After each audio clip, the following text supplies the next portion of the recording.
Hello everybody, I hope you're having an outstanding day. Apologise I haven't put anything on this channel for a while. The truth is I've been incredibly busy with clients, which is wonderful and what I want. It's slightly dipped off a bit now, but nothing too extreme, but I just went through an incredibly busy period. So I was thinking, what would I like to do for this channel again? Now, I've interviewed a load of people so far, and in the description is a list of all the people that I've interviewed so far. So I thought what would be nice is for you to say which has been your favourite interview, and please comment below. And then when I put that out and people know who my favourite interview, let me start again and say that in English.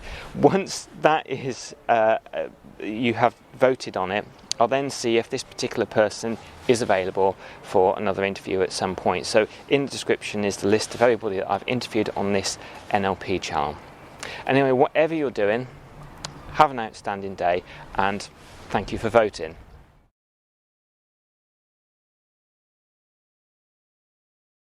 You decided to then do the second adventure by going across Canada, and I know you were greatly inspired by Terry Fox. How did you first get to hear about his story? So when I got back after the Bangkok to Gloucester, I ended up kind of jumping on the static bike and managed to break the world record for 12 days. And I guess, again, I ended up achieving something that I never thought I could.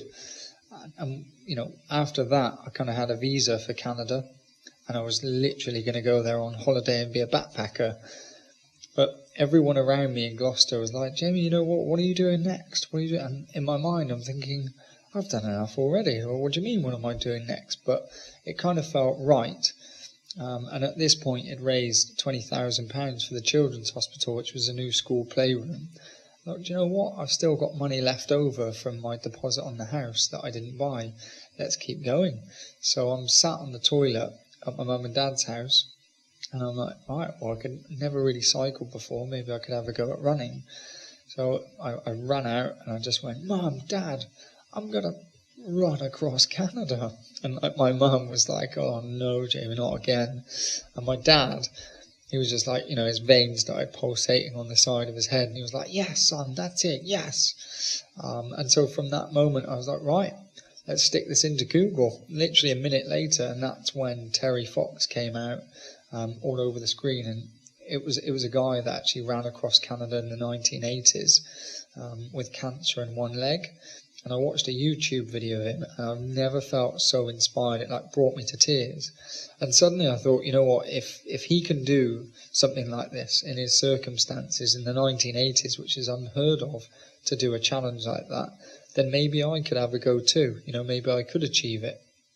You went to a library as a child and got a book for your mum who had depression. Would you like to talk a little bit about that, please? Oh yeah, you've done your homework, Paul.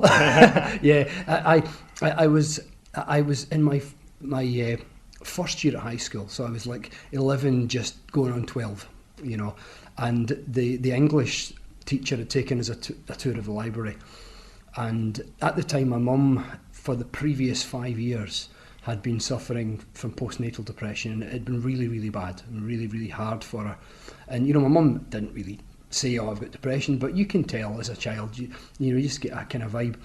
And I really wanted to help my mum. And I was beginning to develop this interest in, how can I help my mum? And, people might find this really corny, and surely not, but a book fell off the shelf in the library. And it was called The Magic Power of Your Mind, and by a gentleman called Walter Germain.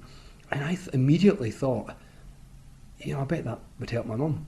So I just put it in my bag and took it. I hadn't yet learned that you're actually supposed to join a library, get the wee. You remember back in, this was 1982, and you used to get the wee yellow tickets, and it was before I didn't even know you were supposed to get one. So anyway, I took the book, and it really helped my mum. It didn't obviously didn't cure depression in a day, but it taught her self-development strategies, in particular meditation, and especially affirmation. So between meditation, so relaxation as we called it then, 30 odd years ago, relaxation and affirmations, those helped my mum navigate a course through some of the trickier, the more difficult days. So I would often hear my mum saying, it's all in the mind. She'd pump her fist like an affirmation. It's all in the mind over matter.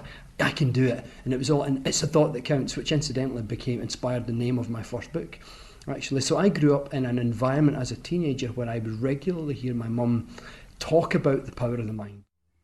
Is there anything you pulled on from when you had that first experience with your counsellor that you still apply today with your coaching with people?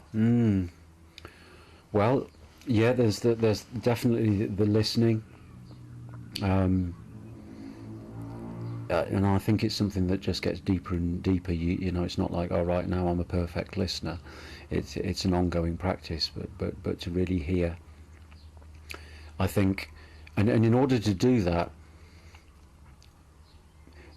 the questions arise in the moment. You know, it's kind of like if you're formulating a question, the next question or whatever, then you're not actually listening to what's being said. So it's just that being really, you know, I do my best to be as present and really listen, and trust that when a question, you know, when there's a pause or when they've finished speaking, that a question will arise. And I guess in that as well is not having a fear of silence. It's okay for it to be totally quiet, and actually that's a really important part, because although it may be quiet and we assume that when things are quiet nothing's happening, that's often when the most is actually happening for the client. That, you know, in that space, in that quietness, the insights arise. You know, when there's noise and there's things happening and so on, it doesn't give chance for that to happen. When I first started trying to put into practice the teachings of Krishnamurti and the teachings of being free of the self, I had this wonderful idea that I could just drop it all. I could drop the ego, I could drop becoming, but I could also drop all of Caroline as well, and all of my past and my traumas and my difficulties and my the bits I didn't like and my worries and my problems, and I could just drop it all, which was the image I had of free of the self, and I could transcend into this place of stillness and peace. And so I tried practicing this, just, you know, observing myself and trying not to react all the time. And I realized that actually I was just repressing myself. I was controlling myself. And with that, I realized that I wasn't actually very able to feel my emotions. And so I was imposing this state of, oh, I'm very spiritual, on a slightly sort of frozen inner state of control. And after a while I thought that no, there must be another way, this isn't right. And various things were happening in my life, and I was splitting up from a relationship, and suddenly I wasn't dealing with it very well. So I thought, well, let me find out who myself is first. As we said earlier, you know, being an actress, I had no idea who myself was. So let me find out who myself is before taking the journey of being free of myself. And what is interesting here, right? When we speak about forgiveness, one exercise that I do, it's basically an exercise that is building up on, we need to understand one thing, right, Paul? When we have like a mental injury, let's call it like that, right? Then we have to distinguish between primary emotions and secondary emotions. What do I mean with that? Let's say, for example, I get really bad hurt, right? Imagine this like this. This is like my hand, right? And there's now like a hook, right? An angle hook, right? And it goes into my hand, and this is the wound, and it really hurts me. And let's say, for example, in my case, for example, I didn't feel loved after 5 years. That was super bad. Like, because I did not really I didn't have touch. That was my love language. In general, I just didn't feel loved, right? And so because I didn't want to see that, I covered it up, right, like this. So, and I covered it up with anger, resentment, and even depression, right? So the point was like, as long as I have anger, resentment, and depression, I'm not going to come to this one. Right? I mean, and I cannot solve it because, like, look, like the fist is around the hook. It's hurting me only more. However, I need to understand what are the secondary emotions. What is it that I use to cover the real emotion, the primary emotion? When I understand that, I can open it up, I can relieve it, and I can go to the real reason and to the real pain. And then I can dissolve the real pain. So somebody might say, right, by the end of next year, I want a new car. right? Vague. Okay, the world. If you're into kind of, I'm probably going to piss a few people off now, but hey, no, you're into it's fine. Go for it. if you're into the woo-woo stuff, manifesting and stuff like that, and you ask the world for a new car, you could end up with a £10,000 Ferrari. Now that might sound ace because it's a Ferrari, but a £10,000 Ferrari doesn't have an engine and it's battered as anything. Okay, so it's probably not going to go anywhere, right? So the universe doesn't. You need to be very specific when you're asking the universe for something, right? So you need to know that it's a VW Golf GT TDI in black with the 19-inch alloy wheels on it and the nice R kit, R Sports kit, you know, and it's about 5 years old. Okay. And if you've got an idea about the rough amount that you want it to, of mileage you want it to do, so the more specific you are, the more likelihood there is of it actually coming into fruition. Because as I was saying those things, probably some of you watching this will have been imagining, we know what a VW Golf looks like, of a certain age, of a certain mileage, with the big, nice alloy wheels on it. You can start to imagine it and picture it. And I don't know about you, but I'm a big fan of yellow cars, right? And we play a game with my girls now called Yellow Car. So whenever we see a yellow car, we shout out yellow car and you get a point, right? And it's great for like family trips. And now I've said that, whenever anybody goes out driving in their car, they're going to start seeing yellow cars everywhere. But it's that same process around what we think of, what we focus on, we see more of. But what would you do if you're a spender? First of all, think about I would get yourself a needs creed like this. So think about, what do you need to do in order to make you feel good? So what is it we need what is the hierarchy, the Maslow's hierarchy of needs? We need connection, we need food, we need shelter, you need all those basic things. But also for me, so on mine, I've got, I need to drink 2 litres of water every day. I need to not drink alcohol. We're not friends. And limit my caffeine. I need to get outside every day and I have 30-minute exercise. I need to meditate. I need to turn the screens off an hour before I go to bed. I need to do some stretching every day. And I need to hug someone or tell somebody I love them or practice Ho'oponopono, which is the Hawaiian forgiveness thing. And I need to be grateful, practice a little bit of gratitude, and I need to laugh. So that's for me. So first of all, recognize your needs. Secondly, try to think about what you're spending your money on. Notice what you tend to spend your money on. Go through your bank statements. If you can, go through your bank statements for the last year and highlight everything that you bought that you didn't need and just see how much money you would have saved. That can be quite shocking sometimes. Then I would say, try and find your trigger and track it. So what triggers you to spend? What makes you want to spend? The 4 Ps are basically the way that we remember how to speak to ourselves. So our brain works in a way that doesn't know any difference between imagination and reality. It has no idea of time and it has no idea of an untruth. So unfortunately, we're very often telling ourselves that we're not good enough, that nobody likes us, that we're useless at what we're trying to do, that we'll never succeed. And our brain says, your wish is my command. Your wish is my command. And like a genie, it produces all the bad feelings that you would experience if people didn't like you and you were useless. And it's tosh. It's tosh. We say things to ourselves that are so spiteful and so dishonest that we wouldn't tolerate anybody else saying it to anyone else we knew, never mind us. And it's just ridiculous. So to counter that, we can use the 4 Ps to be able to give ourselves some real good positive affirmations. The first P is personal. I. Every affirmation should start with I. It's lovely to be part of a team. I'm part of a 34-year marriage, and I can't influence Karen by saying, we think this. I can only influence me. So I. The second P, it has to be present. If I say to myself, I can do this, my brain says, well, why aren't you then? If you can, why aren't you? I will be able to do this. You will? That means you can't yet. Oh my goodness.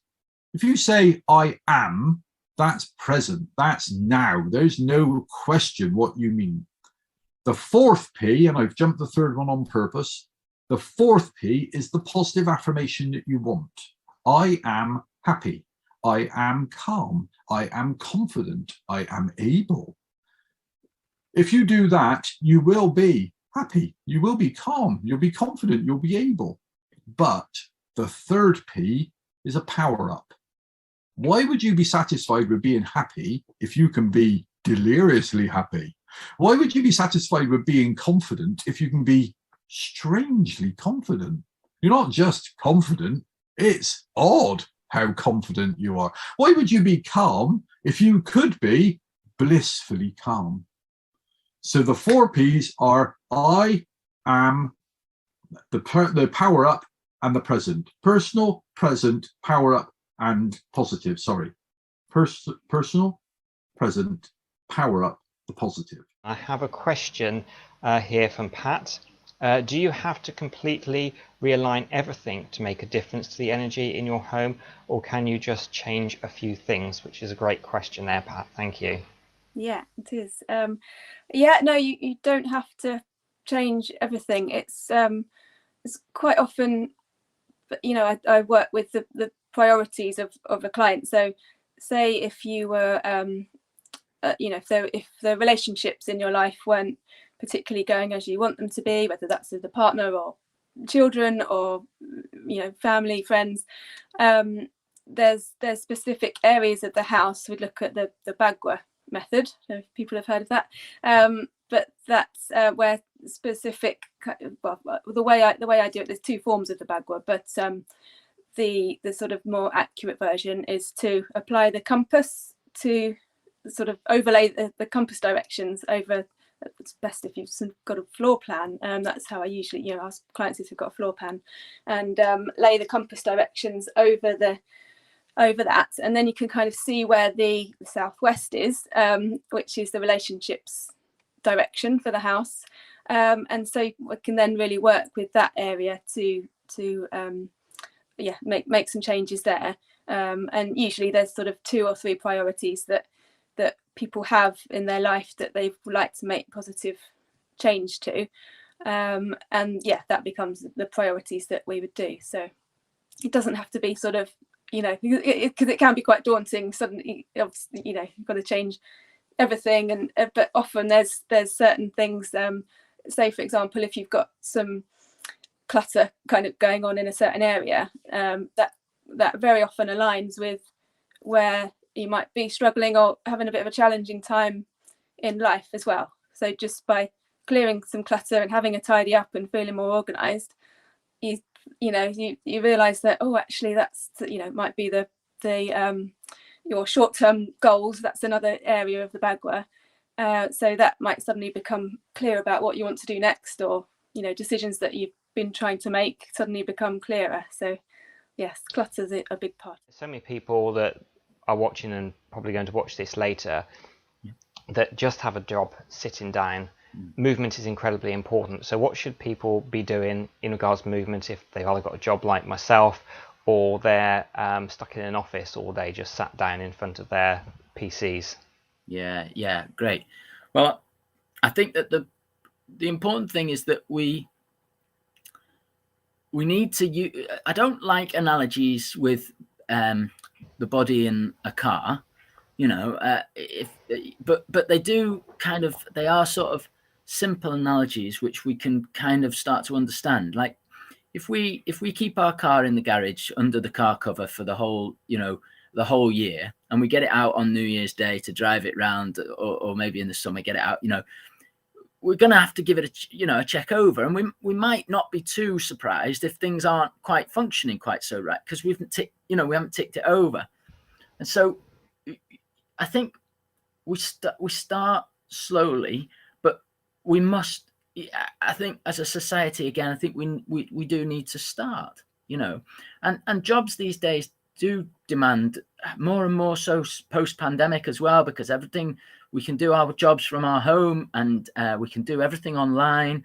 Everything's moved on so much in that respect, but we're not getting out into the countryside. We're not getting the fresh air in our lungs.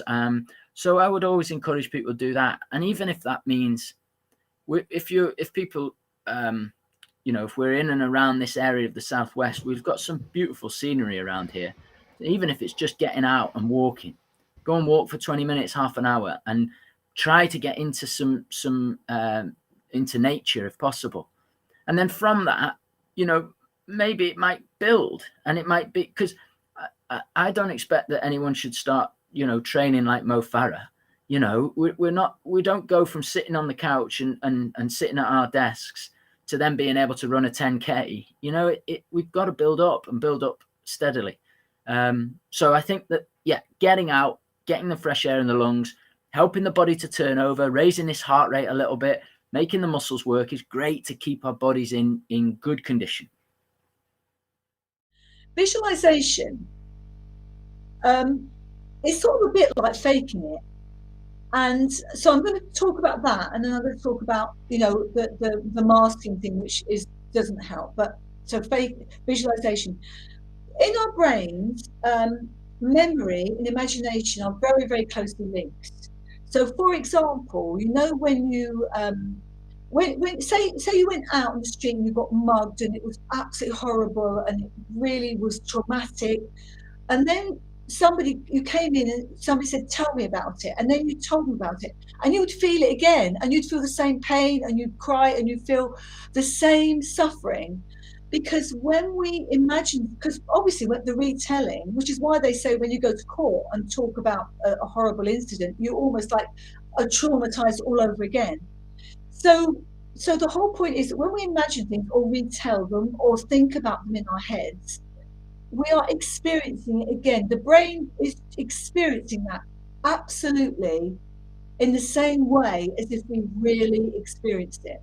So a lot of work I do, especially for friends when they're going for interviews and things, I would take that to the level of making that into a positive by saying, okay, you've got an interview tomorrow, you've already failed the last interviews, you say you're rubbish at interviews, let's take you through an interview so that it goes absolutely brilliantly. And then I'll take them through a visualization of lots of detail, backing, you know, visual, auditory and kinesthetic.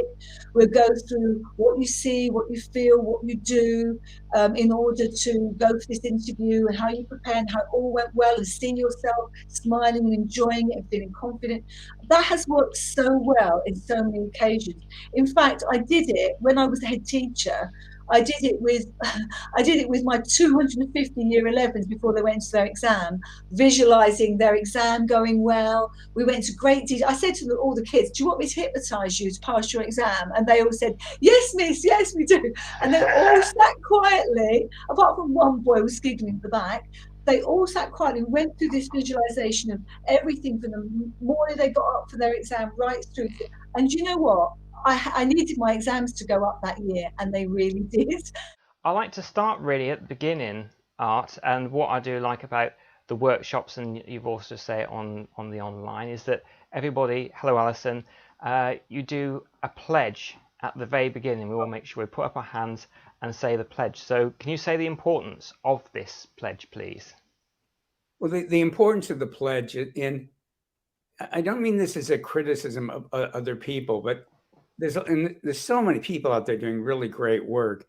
The one thing, though, that bothers me is often they sound like they're Moses coming down from the mountain with the tablets, telling you this is the word of God, this is the truth.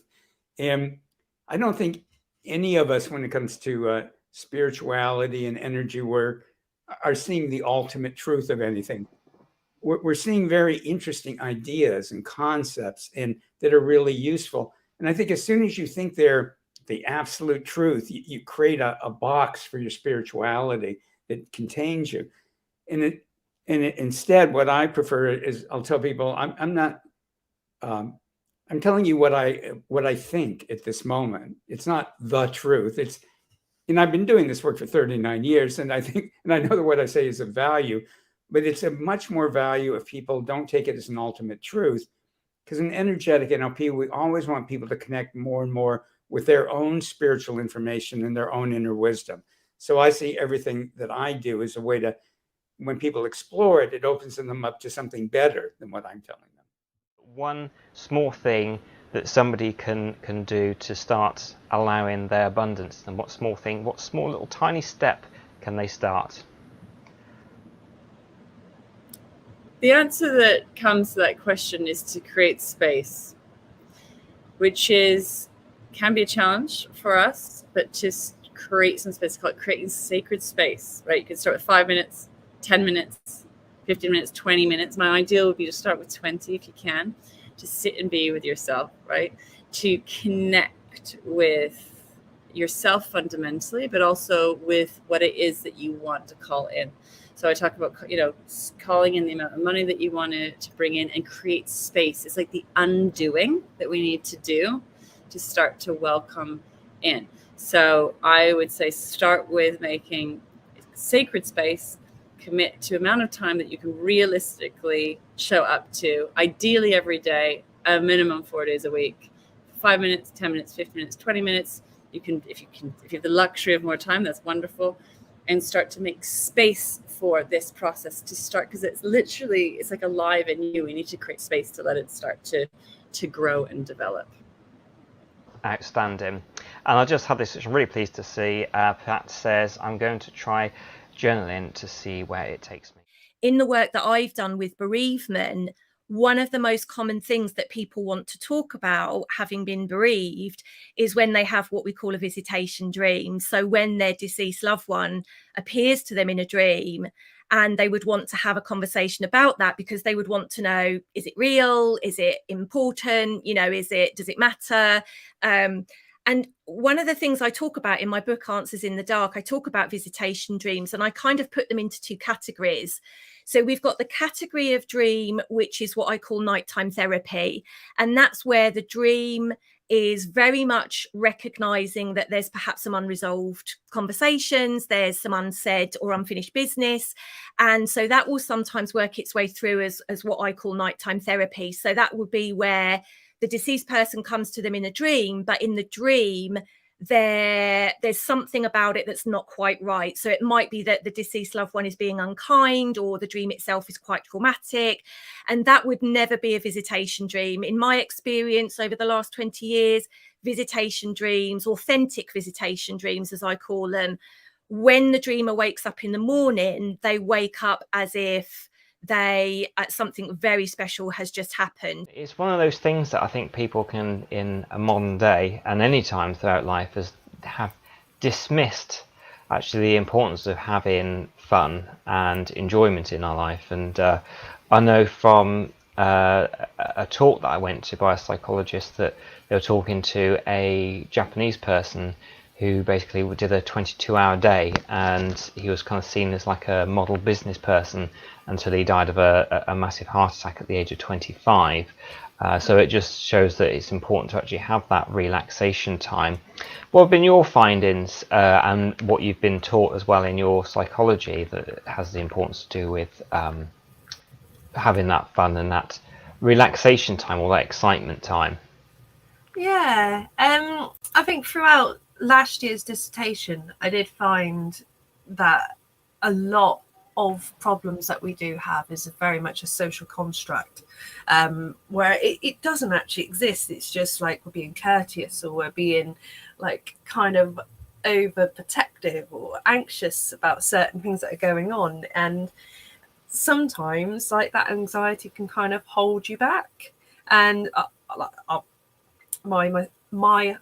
myself, I do suffer with anxiety and PTSD and OCD, and I'm autistic, so I do emphasize very much so with it all, and there are lots of things that kind of inhibit me to get on with my life, and like one of the things that does help me is paranormal investigating, because it's that sort of taking away that question of like, oh, what happens when we die sort of thing. It kind of strips it. I don't know the answer. I'm still interested, but at the same point, I'm not afraid of dying in the unknown, because how can you know something if you don't know? It's very interesting, and I think a lot of people is more like preconceived notions of what people think, or how you think people are thinking, like the metacognition of it. And